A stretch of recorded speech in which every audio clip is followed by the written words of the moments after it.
पंढरपूरपासून अवघ्या 15 मिनिटांच्या अंतरावर पंढरपूर करकंब रस्त्यावर धोत्रेज ग्रँड प्रायव्हेट लिमिटेड घेऊन आले आहेत पंचतारांकित सुविधांनी युक्त हॉटेल ग्रँड। तसेच पुणे मुंबईच्या धर्तीवर सर्व सुविधांनी युक्त hotel Shreyas restaurant, veg non veg permit room बार, प्रशिक्षित कुक व होस्टिंग सेवा। हॉटेल ग्रँड मध्ये उपलब्ध आहेत 50 एसी रूम्स, 3500 स्क्वेअर फूट फुटाचा सुसज्ज बकवेट हॉल, भव्य एसी सूट्स, टेरेस गार्डन, भव्य लॉन आणि चेंजिंग रूम सहित स्विमिंग टँक, प्रशस्त पार्किंगची सुविधा। पंढरपूर नजीक असलेल्या हॉटेल ग्रँड या सुसज्ज आणि पंचतारांकित सुविधांनी युक्त hotel grand, hotel Shreyas restaurant, veg non veg permit room बार, पंढरपूर करकंब रोड। संपर्क 02180 24 22 45।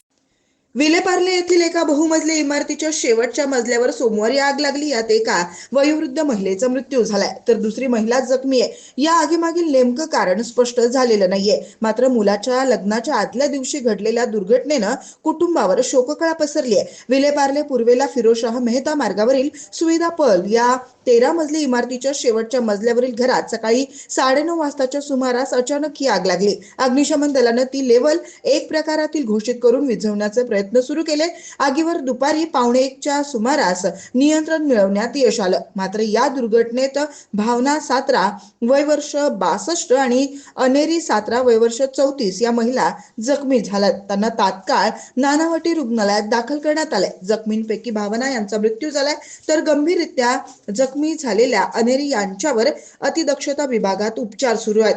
या आगीमुळे फ्लॅट क्रमांक 1301 आणि 1302 मधील विद्युत वायर, घरगुती साहित्य, फर्निचर, कपडे, एसी आदी साहित्य भस्मसात झाल्याचं अधिकाऱ्यांनी सांगितलंय। भावना सात्रे यांचे पती रिअल इस्टेट डेव्हलपर आहेत। आगीचं नेमकं कारण स्पष्ट नाही, परंतु शेजारी आणि प्रत्यक्षदर्शींनी सांगितलं की भावना यांच्या मुलाचं घटनेच्या दुसऱ्या दिवशी मंगळवारी लग्न होतं। त्यामुळे लग्नाच्या विधींसाठी देवघरात दिवा लावण्यात आला होता। कदाचित जवळ असलेल्या गादीनं पहिल्यांदा पेट घेतल्यामुळे आग लागली असावी। घटनेच्या वेळी दोघेच जणे घरात होत्या तर इतर कुटुंबीय टेरेसवर लग्नाच्या विधींची तयारी करत होतं। आग लागल्याचं समजताच अग्निशमन दलांना अनेक माहिती त्यावेळेस देण्यात आल्या। फायर ब्रिगेड तातडीनं घटनास्थळी पोहोचला आणि दोघींना बाहेर काढण्यात आलं, परंतु रुग्णालयात दाखल करण्यापूर्वीच भावना यांना मृत घोषित करण्यात आलं तर अनेरी या 6% भाजल्या आहेत। ताज्या घडामोडी पाहण्यासाठी आमच्या YouTube चॅनलवरील PVR म्हणजेच पंढरी वार्ता या न्यूजला सबस्क्राईब करा आणि शेजारील बेल आयकॉनवर क्लिक करा।